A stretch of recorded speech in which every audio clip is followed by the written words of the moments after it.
കോഴിക്കോടാണ് കോർപ്പറേഷന്റെ ഉടമസ്ഥതയിലുള്ള കെട്ടിടത്തിൽ അവിടെ സ്ലാബ് ഇടിഞ്ഞു വീണ് 3 തൊഴിലാളികൾക്ക് ജീവൻ നഷ്ടമായത്. കാലപ്പഴക്കം ചെന്ന് അങ്ങേറ്റം പഴഞ്ചൻ കെട്ടിടം, ചുള്ളിക്കമ്പ് പോലെ ദ്രവിച്ച ആ കമ്പികൾ ആ കോൺക്രീറ്റിനുള്ളിൽ നിന്ന് തള്ളി നിൽക്കുന്നത് കാണാം. ആ കെട്ടിടത്തിന്റെ സ്ലാബുകൾ തകർന്നു വീണാണ് നിരവധി വ്യാപാര സ്ഥാപനങ്ങളും മറ്റ് സ്ഥാപനങ്ങളും പ്രവർത്തിക്കുന്ന വ്യാപാരശാലകളും സ്ഥാപനങ്ങളും പ്രവർത്തിക്കുന്ന ഒരു കെട്ടിടത്തിലാണ് അതിൻ്റെ താഴത്തെ നിലയിലെ സൺഷെയ്ഡ് ഇളകി വീണ് 3 പേരുടെ ജീവൻ നഷ്ടമായിരിക്കുന്നത്.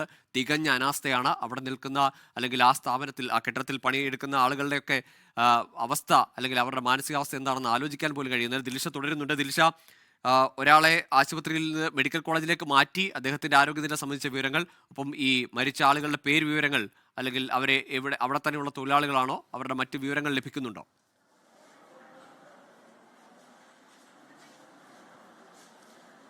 തീർച്ചയായിട്ടും അതീവ ദാരുണമായിട്ടുള്ള സംഭവം തന്നെയാണ്. കാരണം 3 പേർ മരിച്ചിരിക്കുന്നു എന്നുള്ള ദുഃഖകരമായ വാർത്ത തന്നെയാണ് നമുക്കിപ്പോൾ ഇവിടെ നിന്ന് റിപ്പോർട്ട് ചെയ്യാനുള്ളത്. ആദ്യഘട്ടത്തിൽ ഈ അപകടം നടന്ന കോഴിക്കോട് ബീച്ച് താലൂക്ക് ആശുപത്രിയിലേക്ക് എത്തിച്ച 3 തൊഴിലാളികളാണ് മരിച്ചിരിക്കുന്നത്. ജബ്ബാർ, അഷറഫ് എന്നിങ്ങനെ ആണ്. ഒരാളുടെ പേര് വിവരം ലഭ്യമായിട്ടില്ല. 3 പേരാണ് മരിച്ചിരിക്കുന്നതെന്നാണ് ആദ്യഘട്ടത്തിൽ ആശുപത്രി അധികൃതർ സ്ഥിരീകരിക്കുന്ന വിവരം. അതുപോലെ തന്നെ 2 പേർക്ക് കൂടി പരിക്കുണ്ട്. അതിലൊരാളുടെ പരിക്ക് അതീവ ഗുരുതരമാണ്. അയാളെ കോഴിക്കോട് മെഡിക്കൽ കോളേജ് ആശുപത്രിയിലേക്ക് ഇവിടെ നിന്ന് മാറ്റിയിരിക്കുകയാണ്. മറ്റൊരു ആള് വിനോദ് എന്ന പേരുള്ള മറ്റൊരു തൊഴിലാളി ഇവിടെ ആശുപത്രിയിൽ തുടരുന്നുണ്ട്. ഇയാളുടെ പരിക്ക് സാരമുള്ളതല്ല എന്നാണ് നിലവിൽ ആശുപത്രിയിൽ നിന്ന് ലഭിക്കുന്ന വിവരം. ഈ മരിച്ച ആളുകളുടെ മൃതദേഹമാണ് നമ്മളിപ്പോൾ ദൃശ്യങ്ങളിൽ കാണുന്നത്. അവരെ ആശുപത്രിയിലേക്ക് എത്തിക്കുന്നതിന് മുൻപ് തന്നെ മരണം സംഭവിച്ചതായാണ് ആശുപത്രിയിൽ നിന്ന് ലഭിക്കുന്ന വിവരം. എന്തായാലും അതീവ ദാരുണമായിട്ടുള്ള സംഭവം തന്നെയെന്ന് തന്നെ പറയേണ്ടിയിരിക്കുന്നു. ഒരാളുടെ പരിക്ക് അതീവ ഗുരുതരമാണ്.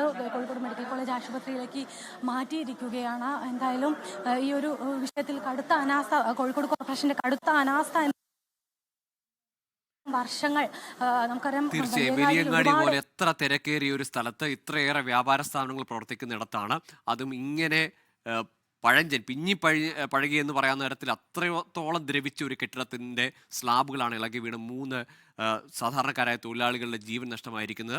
2 പേർ കൂടി പരിക്കേറ്റിട്ടുണ്ട്. അവരെ ആശുപത്രിയിലേക്ക് മാറ്റിയിട്ടുണ്ട്. ഇതിൽ അങ്ങേറ്റ സങ്കടകരമായ നിരുത്തരവാദിത്വപരമായ കോർപ്പറേഷൻ ഇടപെടലിൻ്റെ തെളിവ് കൂടിയാണ് ഈ സംഭവം. ഏറെക്കാലമായി പരാതികൾ ഉയർന്നിട്ടും ആ കെട്ടിടത്തിൽ നിന്ന് സ്ഥാപനങ്ങൾ മാറ്റിയിരുന്നില്ല. പുതിയ സ്ഥാപനങ്ങൾ അവിടെ പ്രവർത്തിക്കാൻ അനുമതി കൊടുത്തു എന്ന് കൂടി ഉള്ള ആരോപണം ഉയരുകയാണ്. ലോകത്തെവിടെയായാലും ഏത് സമയത്തും 24 വാർത്തകളും ഓഗ്മെന്റഡ് റിയാലിറ്റി പാക്കേജുകളും എക്സ്പ്ലെയിനറുകളും വിശദമായി കാണാൻ ഞങ്ങളുടെ യൂട്യൂബ് ചാനൽ നിങ്ങൾക്ക് സബ്സ്ക്രൈബ് ചെയ്യാം.